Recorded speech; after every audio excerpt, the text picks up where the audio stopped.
ചുവടെ തന്നിരിക്കുന്ന സംഭവങ്ങളെ ശരിയായ കാലഗണനാ ക്രമത്തിൽ ക്രമീകരിക്കുക. ഇതിൽ ശരിയായി വരുന്നത് ഓപ്ഷൻ ഡി ആണ്. ചൈനയിലെ റിപ്പബ്ലിക്കൻ വിപ്ലവം, ലോങ് മാർച്ച്, ജപ്പാൻ്റെ ചൈന ആക്രമണം, മഹത്തായ സാംസ്കാരിക വിപ്ലവം. അടുത്ത ക്വസ്റ്റ്യൻ, പളനിമലകളിൽ സ്ഥിതി ചെയ്യുന്ന ഹിൽ സ്റ്റേഷൻ ഏതാണ്? അത് ഓപ്ഷൻ ബി കൊടൈക്കനാൽ. 2023 ഏഷ്യൻ ഗെയിംസിൽ ഇന്ത്യക്ക് ലഭിച്ച മെഡലുകളുടെ എണ്ണം. Option A 107.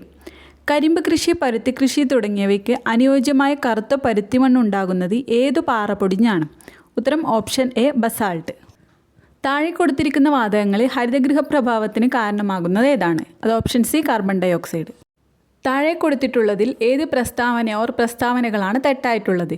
ഇതിൽ തെറ്റായിട്ടുള്ളത് ഓപ്ഷൻ സി ആണ്, 1ഉം 3ഉം. താഴെ പറയുന്ന ഏത് പ്രസ്താവനകളാണ് ഗുരുവായൂർ സത്യാഗ്രഹത്തെ സംബന്ധിച്ച് ശരിയായിട്ടുള്ളത്? അത് ഓപ്ഷൻ ബി, 1ഉം 2ഉം 3ഉം.